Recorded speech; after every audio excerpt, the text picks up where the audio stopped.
ఓ case విషయంలో గిరిజన యువకుణ్ణి station కి పిలిపించి థర్డ్ డిగ్రీ ప్రయోగించారని వాడపల్లి ఎస్ఐ శ్రీకాంత్ రెడ్డిపై ఆరోపణలు వస్తున్నాయి.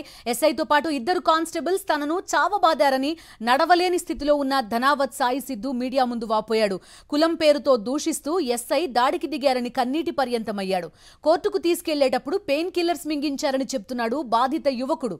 అరెస్టు సమయంలో తనను కూడా పోలీసులు నెట్టేశారని బాధితుడి భార్య మౌనిక ఆరోపిస్తోంది. గర్భిణి అని చెప్పినా కూడా కానిస్టేబుల్స్ దురుసుగా ప్రవర్తించారంటోంది మౌనిక. వస్తే మా ఆయన కాలర్ పట్టుకొని బయటని గుంజుకొచ్చిండు సార్. గుంజుకొచ్చి మా ఆయన కొడుతుంటారు సార్. అయితే నేను కాల్ పట్టుకున్నా ఆ సార్ది. సార్ కొట్టకండి సార్, ప్లీజ్ సార్ కొట్టకండి అంటే నాకు పోలీసు వాళ్ళది కానిస్టేబుల్, నాకు తెలియదు ఆయన ఎవరో. అయితే ఆయన కాల్ పట్టుకున్నా సార్. అయితే పట్టుకుంటే నాకు ఇట్లా దొబ్బేసిండు, లెమ్మట్లా జరుపుకొని దొబ్బేసిండు నాకు. అయితే నేను ప్రెగ్నెన్సీ ఉన్నా సార్, నాకు దొబ్బేసిండు. దొబ్బేస్తే మా ఆయన ఫుల్ కొడుతుంటారు అక్కడనే. కొట్టకండి సార్ కొట్టకండి అని చెప్తే కూడా మా ఆయన ఇట్లా కొట్టుకుంటేనే బండి మీద తీసుకెళ్ళిండ్రు సార్. తీసుకెళ్తే నేను పోలీస్ స్టేషన్కి వెళ్ళినా సార్. మా ఆయన అక్కడ కూర్చుండు నడుచుకుంటే నా దగ్గర వస్తే మా ఆయనకి నడవనికి రావట్లేదు సార్. అసలుకి నడవనికి రావట్లేదు. ఏమైనా నేను పోయి కాలు పట్టుకున్నా మా ఆయనది. నడవనికి రావట్లేదు, కాలు పట్టుకున్నా. ఇంకా వాటర్ తాపించిన సార్. వాటర్ తాపించిన వెంటనే వాంతింగ్ చేసుకొని కింద పడిపోయింది సార్. అప్పుడు అక్కడనే ఆ ఎస్ఐ ఏమో వాటర్ కానిస్టేబుల్ వాటర్ ఎందుకు తాపిస్తున్నావు, నువ్వు వాటర్ తాపక ఏం తాపక మంచిగా ఉన్నాడు కదా, నీకు అవసరం అది అని నాకు దొబ్బేసింది కానిస్టేబుల్ కూడా. నాకు అక్కడ నేను కింద పడిపోయినా సార్. అక్కడ కళ్ళకి కింద పడిపోయినా.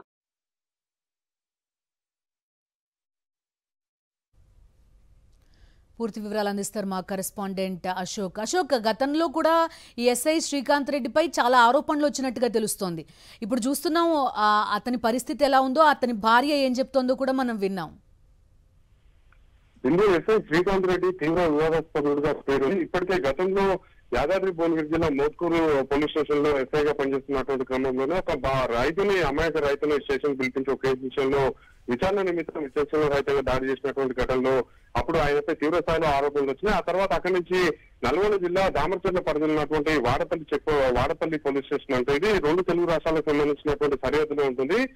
ఇందులో ఆ పోస్టింగ్ వచ్చిన తర్వాత కూడా తన తీరు మార్చుకోకుండా ఏదైతే అమాయకులైనటువంటి వ్యక్తుల మీద దార్శకంగా వ్యవహరిస్తున్నారని చెప్పేసి కూడా ఆరోపణలు వినిపిస్తున్నటువంటి పరిస్థితి ఉంది. తాజాగా దామరచర్ల మండలంలో ఒక తండాకు చెందినటువంటి యువకుడిపై ఈ నెల 3వ తారీఖున జరిగినటువంటి ఒక కేసు విషయంలో సెప్టెంబర్ 9న పోలీస్ స్టేషన్ పిలిపించి ఆ తర్వాత విచక్షణ రహితంగా థర్డ్ డిగ్రీ ప్రయోగించడంతో ప్రస్తుతం మనం విజువల్స్ లో చూస్తున్నాం. కనీసం సాయి సిద్ధు నాయక్ బాధితుడు కనీసం నడవలేని పరిస్థితిలో ఉంటూ దాడి చేసిన తర్వాత గుట్టు చప్పుడు కాకుండా ఆసుపత్రికి తరలించడం, అక్కడ డాక్టర్లను మేనేజ్ చేసి మేజిస్ట్రేట్ ముందు ఆధారపరిచేటువంటి క్రమంలో పెయిన్ కిల్లర్స్ ఇచ్చారని చెప్పేసి కూడా బాధితుడు చెప్తున్నటువంటి పరిస్థితి ఉంది. మొత్తం వ్యవహారాన్ని మేజిస్ట్రేట్ దృష్టికి తీసుకెళ్లిన తర్వాత నల్గొండలోని ప్రభుత్వ ఆసుపత్రికి తరలించి మరొకసారి కూడా డాక్టర్లకు సంబంధించినటువంటి రిపోర్టు తెప్పించినట్టు కూడా తెలుస్తుంది. ఆ తర్వాత ఏదైతే ఎవరైతే బాధితుడు సాయి సిద్ధు నాయక్ ఉందో అతనికి 14 రోజుల రిమాండ్ విధించినటువంటి క్రమంలోనే 2 రోజుల క్రితం జైలు నుంచి బెయిల్ పై విడుదలైన తర్వాత కూడా తన యొక్క ఆరోగ్య పరిస్థితి కుదుట పడకపోవడంతో